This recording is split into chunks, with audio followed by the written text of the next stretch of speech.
तशरीफ लाते हैं इस साल के 5वें हाफिज मोहम्मद हसन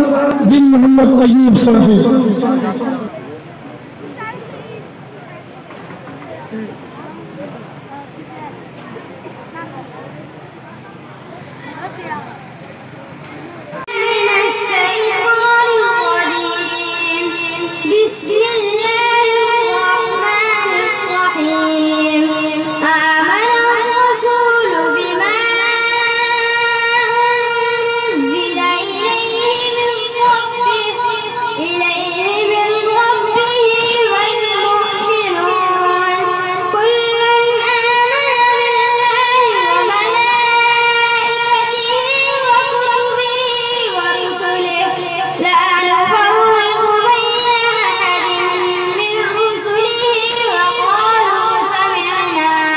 وقالوا سمعنا وأطعنا غفرانك ربنا وإليك المصير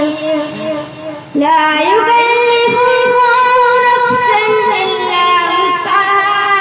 لها ما كسبت وعليها ما اكتسبت ربنا لا تؤاخذنا إن نسينا أو أخطأنا ربنا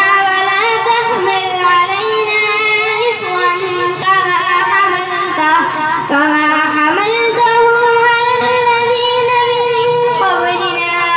ربنا ولا تحملنا ما لا طاقة لنا به واعف عنا واغفر لنا وارحمنا أنت مولانا فانصرنا على القوم الكافرين صدق الله